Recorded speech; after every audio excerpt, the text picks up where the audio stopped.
네, 안녕하세요. 댕규왕자입니다. 오늘의 방송 강의 주제는요, 주식 투자 어떤 마음가짐으로 할 것인가 제2편으로요, 주가가 하락해도 불안해하지 않을 종목에 투자하자입니다. 1편은 그 전에 유튜브에 녹화한 강의가 있으니까요, 네, 그것을 반복해서 청취해 주시면 분명히 주식 공부하시는데 큰 도움이 되시리라 생각을 합니다. 네, 본격적으로 진행을 해본다면요.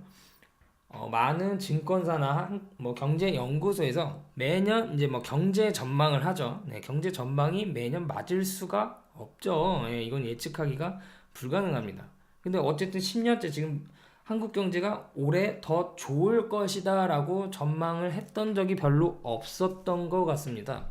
그쵸? 네, 2011년 이후에는 전 세계 제조업들이 설비 투자가 거의 다 마무리가 된 상황이었기 때문에 2011년을 정점으로 설비 투자 사이클이 끝나고 뭐 세계 경기든 한국 경제든 침체 국면으로 접어들었고, 특히 신흥국 경제는 대세 하락 국면을 맞이를 했었습니다. 하지만 한국 경제는 대세 하락을 하지 않고 박스권을 유지하면서 상대적으로 펀더멘털이 견고하다는 것을 보여주었는데요. 어쨌든 저는 오히려 이렇게 한국 경제가 어렵다라고 하는 것들이 오히려 한국 경제를 지금 더 튼튼히 하고 있는 것은 아닐까라는 생각을 하고 있습니다. 진짜 위기는요, 진짜 어렵다 하고 터지는 게 아니라, 오히려 그러한 악재들을 외면할 때, 안일하게 대처했을 때 찾아온다고 생각을 합니다. 그래서 이미 어렵다, 이런 위기가 온다라는 것을 안다라는 것은, 이제는 후속 조치가 취해진다는 것이고요.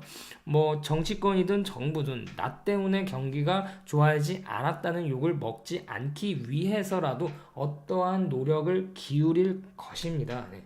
경제가 좋지 않다라는 것은 가장 큰 치명타죠. 네. 정치인들에겐 가장 큰 치명타죠. 그렇기 때문에 이런 것을 인지를 하고 후속 조치를 한다는 것은 오히려 저희들이 우려하던 그러한 더 큰 악재들로 가기에는 조금 어렵지 않을까, 그렇게 생각을 합니다. 그리고 한국 경제 어렵다, 뭐 세계 경제 어렵다 해도 그러한 어려운 과정 속에서도 오히려 반대로 상승을 하고 매출이 더 증가하고 실적이 더 좋아지는 그런 주옥같이 빛나는 종목들은 항상 존재해 왔습니다. 그래서 한국이 2011년 이후에 박스권을 이렇게 증신을 유지를 했지만 상승하는 기업들도 상당히 많았죠. 네, 10배 이상 오르는 기업들도 상당히 많았습니다. 뭐 섹터를 대표적으로 예를 들면요, 제약, 바이오, 헬스케어, 화장품, 그 다음에 이제 뭐 재개발, 재건축 바람이 불면서 그와 관련된 종목들, 그리고 인테리어 종목들, 중소형 건설사들, 이런 종목들이 많이 주가가 올라왔었는데요. 특히 뭐 인테리어 관련해서 한샘이라는 종목도 상당히 많이 올랐죠. 여기 한샘이라는 종목을 보시면요, 2011년도에 11,000원이었는데 34만 7천원까지 상승을 하였습니다. 그래서 이거는 이제 오버슈팅 과정으로 보고요. 지금 가격이 적정 주가입니다. 지금 현재 뭐 7만원대 가격이 이 기업의 실적 대비해서 퍼가 적정 가치에 와 있다라고 판단을 하는 것입니다. 그래서 이 기업의 성장은 원래 이런 성장을 보여야 되는데, 당시에 모멘텀이 살아 있었기 때문에 기업의 적정 가치보다도 훨씬 더 오버슈팅을 하였죠. 그래서 이런 모멘텀들이 조금 약해지면서 시세가 꺾이다 보면 이제 적정 주가로 회귀하는 과정이 들어갑니다. 이 회귀하는 과정이 벌써 1년, 2년, 3년째, 3년째 주가가 횡보하다 하락을 하면서 적정 주가로 돌아왔다, 이렇게 판단을 하시면 되겠습니다. 뭐 아모레도 마찬가지죠. 그래서 올해는 이런 한샘, 아모레 뭐 이런 종목에는 투자를 하지 않으셨으면 좋겠습니다. 네, 훨씬 더 좋은 종목들이 존재를 하니까요. 그런 종목들을 잘 한번 찾아보시길 바랍니다. 네, 그래서 어쨌든 어려운 환경에서 뭐 올해 경제가 나쁘다, 좋다 이런 건 뭐 예측이 불가능하기 때문에 만약에 진짜로 나쁘게 되더라도 그 안에서도 빛나는 종목들은 존재를 하기 때문에 이 빛나는 종목들을 발굴하는 공부를 꾸준히 게으르지 않게 해주시면 됩니다. 그죠? 네, 그래서 경제가 어렵든 말든 이런 주옥같이 빛날 수 있는 그런 개별 종목들 위주로 2019년 포트를 좀 구성을 하는 게 좋지 않을까. 예, 저는 그렇게 구성을 하려고 하고 있고요. 그래서 성장성이 있지만 저평가된 종목들 중심으로 포트를 구성하면 좋지 않을까 그렇게 생각을 합니다. 2020년 중반부터는 제가 그 이전에 찍었던 영상 중에서 설비 투자 사이클을 통한 굴뚝 장세가 오는 그 시점이 2020년대 중후반이 될 것이라고 이제 그런 강의를 찍은 적이 있었죠. 그때는 반대로 저평가된 뭐 그런 개별 종목이나 성장주보다도 오히려 대형주 위주의 경기 민감주 중심의 포트폴리오를 그때는 구성을 해야겠죠. 그래서 엉덩이 투자를 해서 3년, 4년 쭉 보유할 수 있는 그런 포트 구성이 필요합니다. 근데 지금은 아니다라는 겁니다. 그래서 좀 더 장기적으로 보면 만약에 내가 그런 2020년대 중후반에 그런 굴뚝 장세를 내가 예상을 하고 지금부터 지금 바닥에 있으니 경기 민감 종목들이 작년에 미중 간의 무역 전쟁을 겪으면서 지금 바닥에 있기 때문에 지금 차근차근 난 급할 게 전혀 없다. 차근차근 조금씩 주식을 모아 나가겠다 하는 것은 저는 찬성입니다. 그래서 따라서 지금은 대세 상승장이 아니기 때문에 경기 민감주라도 뭐 각 섹터의 가장 대표적인 종목들 위주로 모아 나가시는 것이 더욱 좋습니다. 그래서 올해 증시가 뭐 쭉 간다라기보다는 2011년부터 2015년까지 이어졌던 그 박스권보다는 조금 위에서 박스권이 조금 형성될 것 같거든요. 근데 이런 박스권 장세가 예상이 된다면 뭐 나만 떼어놓고 증시가 2019년에 가기는 좀 어려울 것 같아요. 그 근거가 무엇이냐면 기업들의 실적이 2018년 4분기 실적이 나왔는데 그렇게 썩 좋지가 않습니다. 그 미중 간의 무역 전쟁의 이런 영향도 있겠지만 따라서 이렇게 실적이 안 좋은데 2019년에도 그 흐름이 조금 영향을 줄 것 같아요. 그래서 2018년 하반기부터 2019년까지 실적이 안 좋다면 그 반대로 2020년에는 2020년은 워낙에 그 전에 실적이 안 좋았기 때문에 오히려 실적이 좋아지는 한 해 안 좋았으면 그 다음 해에 좋아지는 그런 흐름을 예상해 볼 수 있겠죠.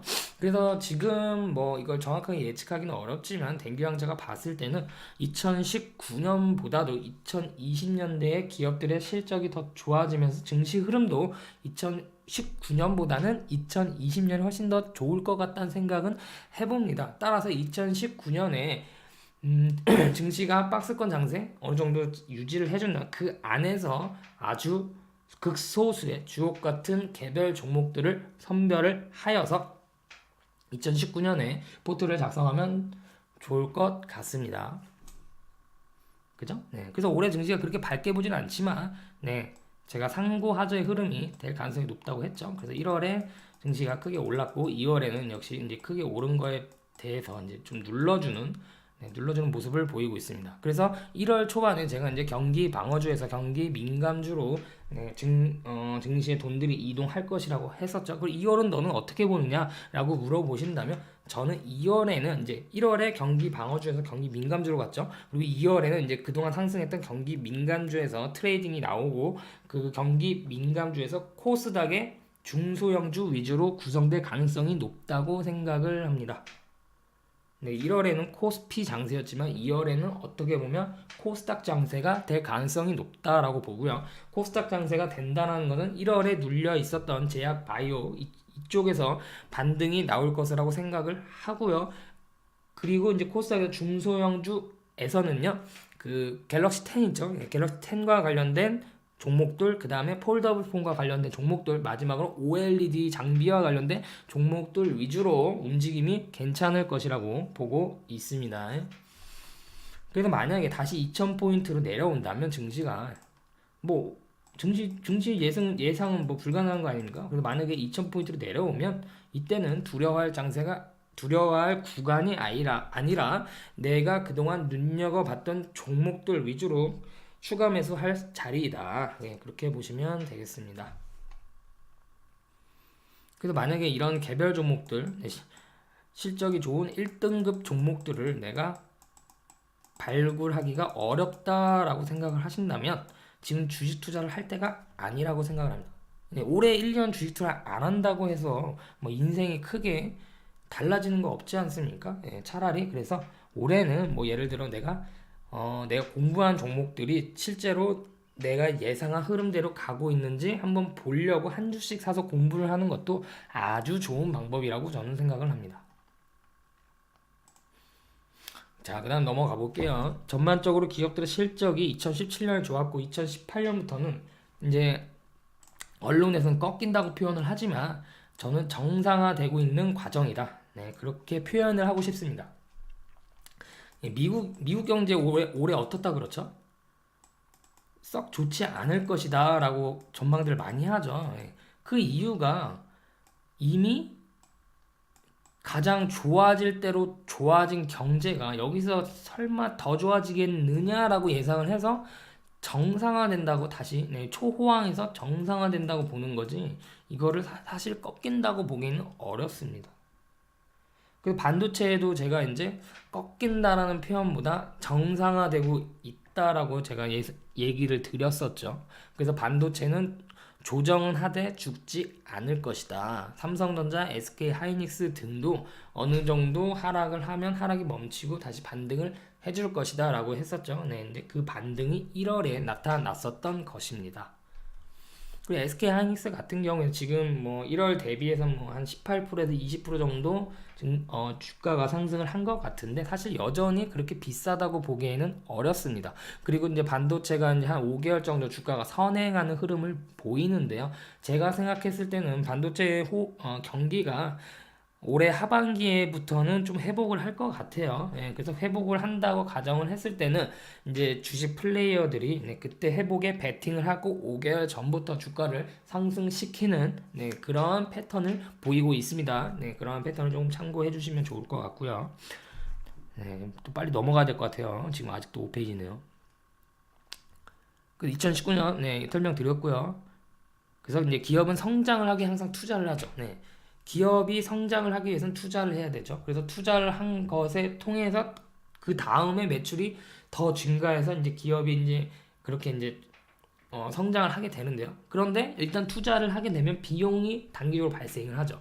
비용이 발생하면서 실적이 매출을 만약에 증가하지 않는데 비용이 발생하면 실적이 감소를 하겠죠. 실적이 감소를 하면 뭐 영업이익률이나 이런 게 떨어지면서 주가 또한 하락을 하게 되어 있습니다.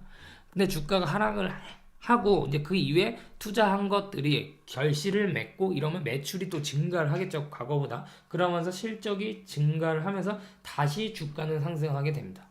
그러면서 크게 보면 주가는 좋은 기업이라면 이런 식으로 움직이죠. 이쯤에서 투자가 이루어집니다. 호황기일 때 투자가 이루어져요. 이쯤에서 투자가 이루어지고요. 이쯤에서 투자가 이루어집니다. 그리고 이익이 떨어지고 업황이 꺾이면서 이때 주가가 하락하고 여기서 다시 투자했던 것이 결실을 맺고 업황의 호전과 함께 다시 상승하고 그래서 이러한 사이클을 반복하죠. 근데 만약에 이 호황 국면에 이때 투자를 잘못하게 되면 기업에 엄청난 타격이 있겠죠. 그래서 이 우상향이 꺾일 수도 있는 거죠. 그래서 기업한테 개인 투자 일반적인 국민들, 자본주의 사회에 살고 있는 일반적인 국민들도 사실 뭐 소득이 많고 적음보다도 물론 많으면 좋겠죠. 하지만 그 사람이 어떤 투자 결실을 맺느냐에 따라서 그 사람의 인생이 달라진다고 저는 생각을 합니다. 이 부분에 대해서는 제가 돈아까 카페에 그 공지사항에 글을 하나 썼을 겁니다. 결국 투자가 중요하다. 기업도 결국 투자가 중요하다. 기업들이 열심히 번 돈을 어떻게 투자를 하느냐에 따라서 그 기업의 미래가 달려있다. 그래서 사업보고서를 보면 기업들이 어디에 투자를 하였다고 나오죠. 그 투자를 한번 유심히 보십시오. 왜 투자를 했는지. 그리고 그 투자를 통해 미래 실적을 가늠해 볼 수 있습니다. 그런 부분은 이제 사업보고서에 다 나와 있습니다. 내재 가치가 좋은 기업이라면 2019년에 제가 아까 말씀드린 것처럼 실적이 기대에 못 미친다면 뭐 경기가 안 좋건 뭐 업황이 부진하건 2020년도 실적은 오히려 기대해 볼 수 있겠죠. 그렇죠? 예를 들어서 만약에 올해 화학 업황이 좋지 않고 화학주의 실적이 나쁘다면 반대로 2020년에는 화학주의 주가 상승을 좀 기대해 볼 수 있다라는 것이죠. 자, 근데 미국 금리 인상이 사실 굉장히 중요한데, 왜냐하면 이게 달러의 향방을 가르기 때문입니다. 왜 그 달러가 중요하냐? 왜냐하면 기업들이 설비 투자를 할 때 한국 돈으로 투자하지 않지 않습니까? 글로벌 기업들은 달러로 투자를 하는데, 이 달러의 값이 비싸지냐 싸지냐는 굉장히 중요합니다. 왜냐하면 그 돈을 빌리는 거 아닙니까? 그럼 빌리면 이자가 발생을 하는데, 그 이자가 비싸지면 많은 기업들이 투자하기를 꺼리겠죠. 근데 그 이자가 싸진다면 투자를 해볼 만 하는 거죠. 네. 그래서 이 미국의 금리 인상이 굉장히 중요한데, 이 속도가 빠르게 진행된다는 우려감이 일어나자 금융시장이 경기를 일으켰죠. 10월에. 네. 그러다 보니까 이제 파월 의장도 갑자기 한 달 만에 다시 자기의 의견을 반대로 얘기를 했었죠. 그래서 어쨌든 미국 금리 인상에 대한 부분은 2019년에 너무 걱정하지 말라라는 의견을 이제 파월 의장이 제시를 해줬죠. 그러면 이제 뭐 금융시장이 반색을 했다, 뭐 이런 뉴스도 나오기도 했었는데요. 그래서 상반기에는 뭐 금리 인상에 대해서는 그렇게 신경 써야 될 부분은 없다라고 보시면 되겠습니다. 그래서 올해 뭐 금리를 하나도 안 올릴 것이다, 아니면 하반기에 한번 올릴 것이다, 뭐 이런 부분이 있는데요. 그거는 파월 의장 말처럼 그때 그 상황에 따라서 결정을 하겠다고 했었죠. 그래서 뭐 지금 뭐 된다 안 된다를 말할 수 있는 부분은 아닌 것 같고요. 어쨌든 금리 인상을 하게 되면 많은 시장 참여자들이 예상을 했다 하더라도 한 번 더 충격을 줄 수 있는 부분이죠. 그래서 2020년대 중후반에 굴뚝 장세가 펼쳐지기 전에는 한 번의 경제 위기가 부각될 가능성이 높습니다. 왜냐하면 미국 경기가 이제 호황 국면에서 침체 국면으로 접어들 가능성이 높기 때문이죠. 그래서 미국 또한 이것을 잘 알고 있습니다. 뭐 미국 경기가 신흥국처럼 이렇게 갈 수는 없는 거 아닙니까? 어느 정도 상승을 하면 이제 하락을 대비를 해야 되는데, 이 하락을 대비할 수 있는 방법이 금리 인하밖에 없습니다. 지금은. 예.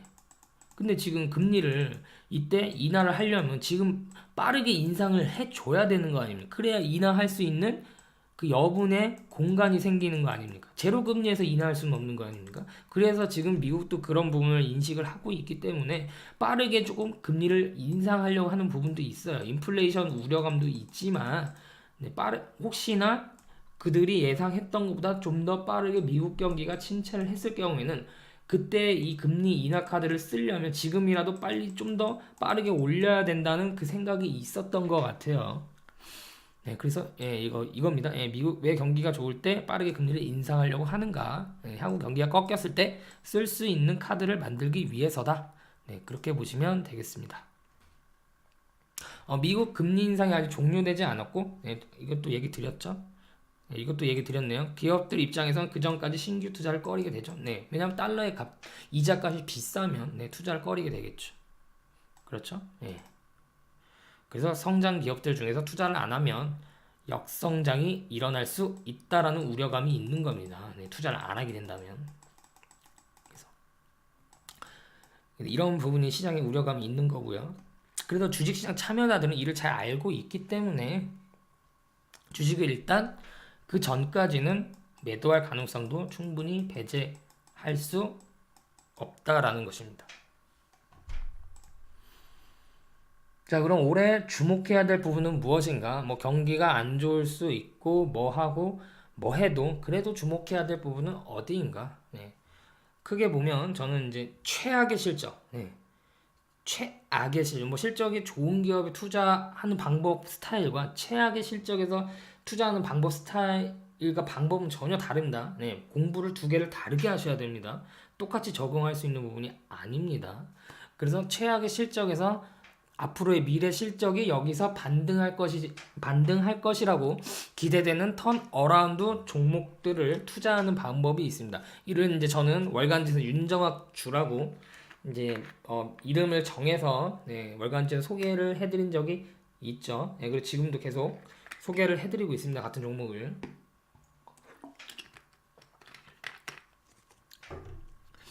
하나를 볼까요? 그거는 좀 밑에 있네요. 이게 이제 12월 월간지에서 여기서 이제 바닥이 만들어질 것이다라고 저희가 예상을 했었죠. 왜냐하면 그때 이제 월간지에서는 좀 더 자세히 설명을 드렸었는데요. 2019년도 물량을 예상을 하고 이 기업이 대규모 설비 투자에 들어갑니다. 대규모 설비 투자에 들어가니까 아까 말한 것처럼 비용이 증가하죠. 그러면서 실적이 감소하고 주가가 떨어지게 됩니다. 왜냐하면 이 규모가요, 자본금 대비 50% 되는 규모의 엄청난 투자였습니다. 그러다 보니까 이제 실적이 단기간에 좋아질 리가 없겠구나 하고 여기서 플레이어들이 다 던지는 겁니다. 자, 그럼 던지죠. 근데 이 사람들이 이 기업이 나빠서 주가를 던지는 게 아니라요, 단기적으로 실적이 악화될 것이라고 미리 예상을 하고 던지는 겁니다. 그럼 여기 이 종목을 투자하는 플레이어들이 한두 명이 아니겠죠. 네, 뭐 얘도 던지고 얘도 던지고 얘도 던지죠. 그러면서 주가가 계속 빠집니다. 그럼 어느 정도 일정 부분 빠지면 이제 그때부터 이렇게 던졌던 애들이 다시 생각을 바꿔 먹습니다. 야, 이쯤 되면 이거 여기서 좀 만들어지겠는데 바닥이? 근데 바닥은 세력이나 개인 투자나 아무도 알 수가 없습니다.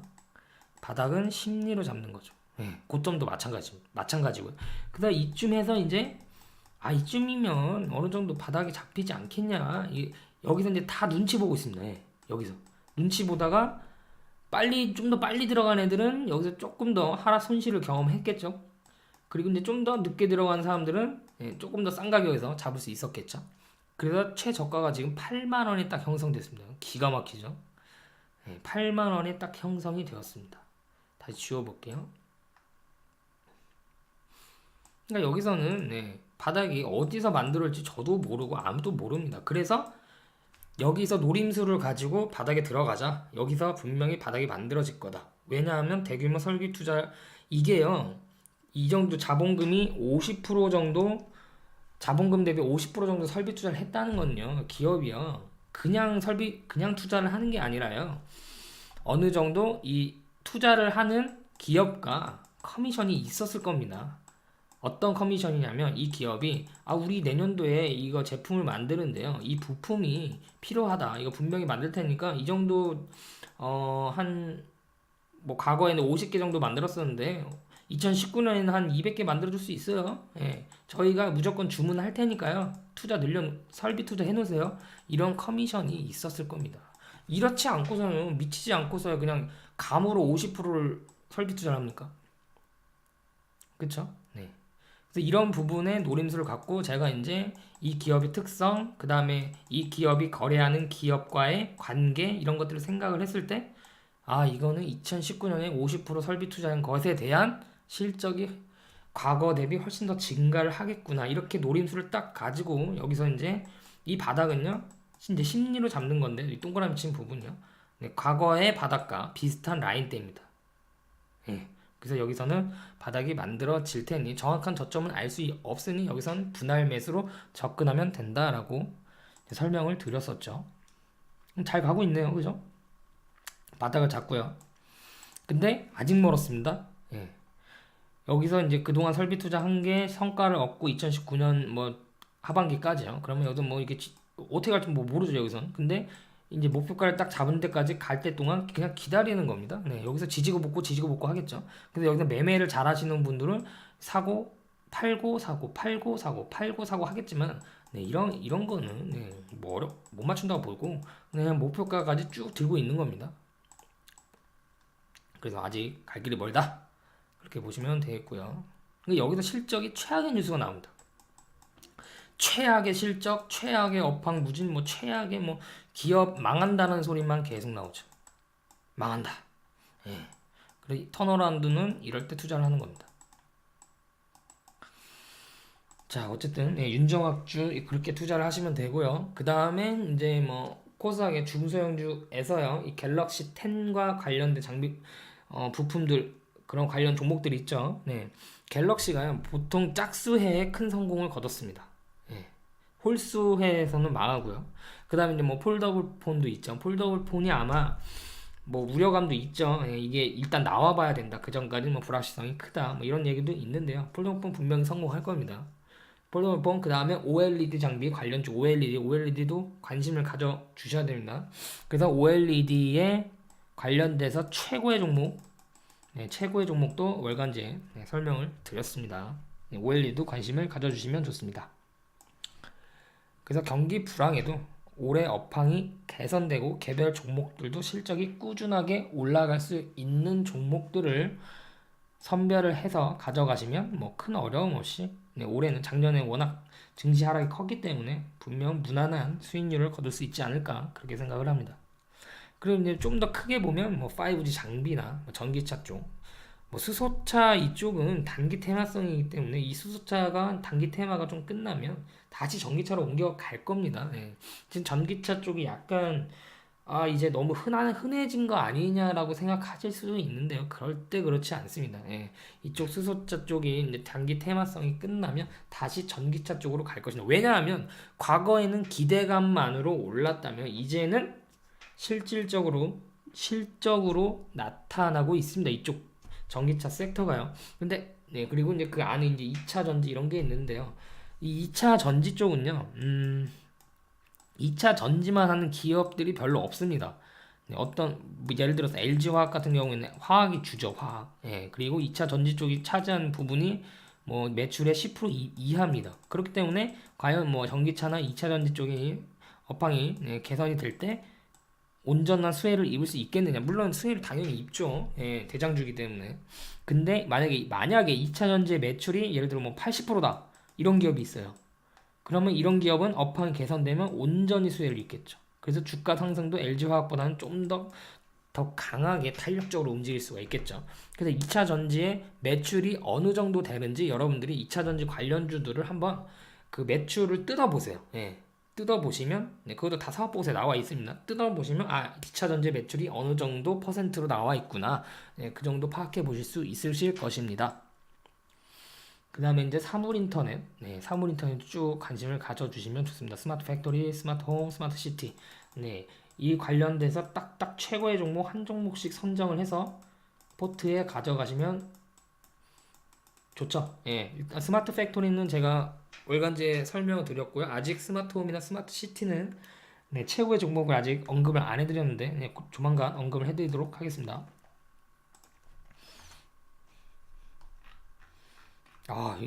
이거는 이제 또 다음 시간에 일단 해야겠네요. 그 다음 시간에는